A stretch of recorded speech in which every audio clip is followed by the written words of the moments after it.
Hey, everybody, and welcome to episode 13 of Playing Catch Up, where we catch you up on what you missed in South Florida sports over the weekend. My name is Kylie Rae Wang, and I'm going to be one of your hosts, joined by Tamara Brown, and we have so much to talk about today. So let's get right into it with the Miami Heat, possibly the most exciting team right now in South Florida. Tamara, tell me about the Game 3 loss last week. So I want to start off by saying that, after the Celtics lost Game 2, Malika Andrews, ESPN reporter, said that there was a lot of commotion in that locker room afterwards. It sounded like things were being thrown and a lot of arguing. The team then met later on that night and had a team meeting. And from the looks of how they came out in Game 3, whatever was said in that meeting was really productive. I mean, they came out just a completely different team than what we have seen in Game 1 and Game 2, and ultimately it gave the Celtics their first win in the series to make it a 2-1 series between the Heat. So between whatever happened in that team meeting and the slow start yet again by the Heat, the Celtics were able to come out on top. And unfortunately, the second half rally that the Heat has been riding on in a lot of their games so far in the playoffs didn't work here. And Jimmy Butler actually made a comment and said, we have to stop playing from behind every game, and they do. Kylie, what did you see in that Game 3 that really stood out to you about what happened between the Heat and Celtics? Well, evidently, all it took for the Celtics was Marcus Smart throwing a temper tantrum for them to start doing a lot better. They had 4 20-plus point scorers, Jason Tatum, Jaylen Brown, Kemba Walker, and Marcus Smart. Well, the Heat only had 2. Actually, it was an interesting game because I feel like usually in this series and in previous playoff series here, we've seen, mostly Dragic has been going off for 20-plus points a game. Crowder goes off, shooting threes everywhere. And it was the complete opposite this game. Dragic and Crowder both had really off nights. They made mistakes, missed crucial shots. Luckily for the Heat, their 2 young stars, Bam Adebayo and Tyler Hero, came up big. They both had over 20 points. But now moving on to the Miami Marlins, who consider themselves to be the most interesting team in South Florida sports. Tell us about what the Miami Marlins are doing. They're doing great things, obviously, clinching on to second place in the NL East, and they hope to, make their first playoff appearance since what, 2003?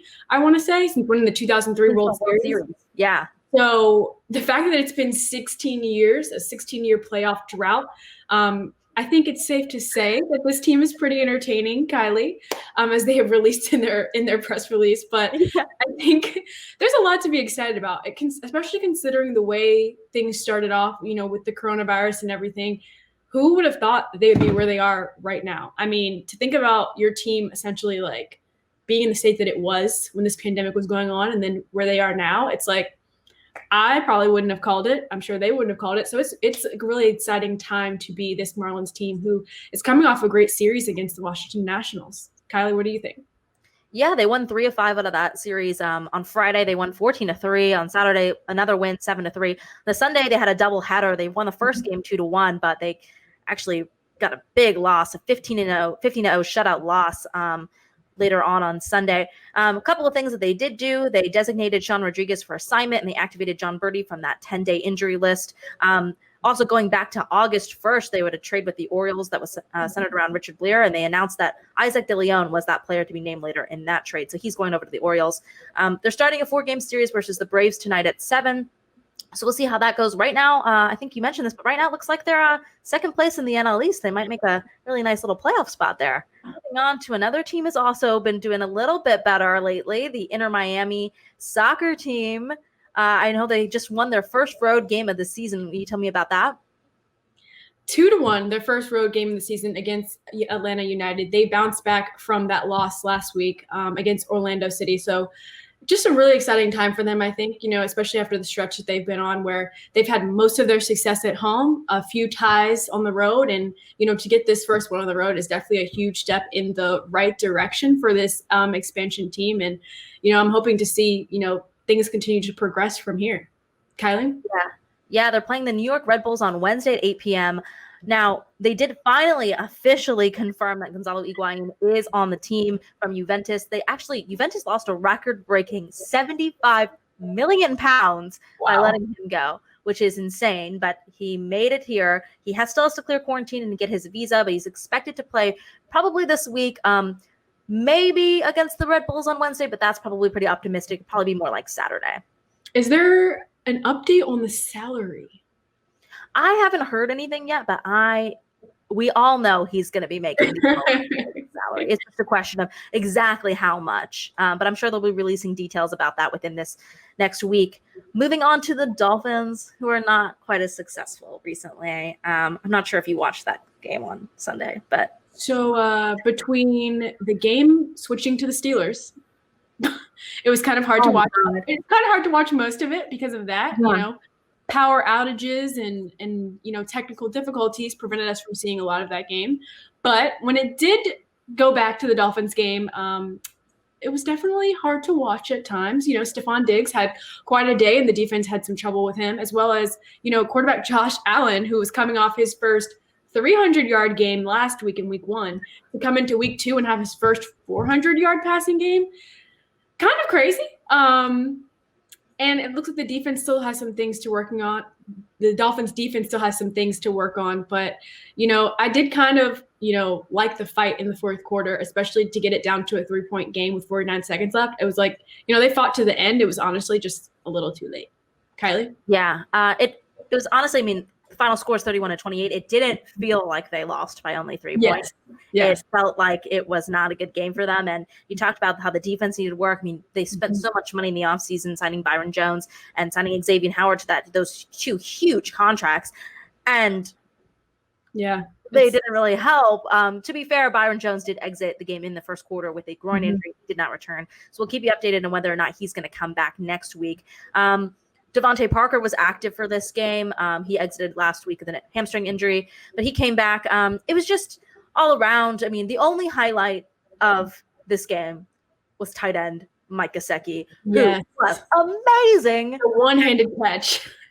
Amazing. Watch his highlights on YouTube if you haven't seen them. He had 8 receptions for 130 yards and a touchdown, including that amazing one-handed catch, which, he's just improved so much from when he was drafted in 2018. I think a lot of that also has to do with the coaches that he's had and moving forward. But so excited to see if he turns out to be one of those really great connections with Tua Tagovailoa when he eventually starts. I'm really hoping that maybe this is just a bump in the road and the rest of the season will be a lot better. We'll see. The better football team in Miami, the Miami Hurricanes. So I think it's so exciting to see that this team is just as explosive as they are on offense. First of all, the defense was huge. 10 tackles for loss, I think. So to see them come out not only explosive on offense, but, just really aggressive on defense as well, was just literally the whole game, that emoji I sent you, just peeking through the grass. I was like, Tamara was sending me images to describe her feelings throughout the game. But some big, they had so many big performers. Derek King, he was 18 of 30. And the one bad thing I think was the amount of drops we saw. He would have been 24 of 30 without the drops. But for 325 yards, 3 touchdowns, no interceptions. Cameron Harris, our star running back, 9 attempts, 134 yards, 1 touchdown, 75-yard touchdown. That was the most exciting thing. The Canes had two 75-yard touchdowns. It was so exciting. What was it? One quarter alone, it was 2 plays and both were touchdowns. What? It was crazy. It was incredible. Harris, and then you had the freshman running back, Jalen Knight. He's a freshman, and he came up with another 75-yard TD. And then we got to see the turnover chain for the first time. Al Blaze Jr. pulled that out. And then, obviously, if you followed the Canes last year, you saw their kicking game was left a little to be desired. And this year, the Canes have fixed that problem. Kicker Jose Borregales, who used to be with FIU, I still have a little bit of hard time forgiving him for that FIU game last year, but it's fine. He was 4 for 4 in field goals. He hit a 57-yarder, and their backup kicker, Camden Price, hit a 60-yarder in pregame. So the Canes are going to be set for the next few years.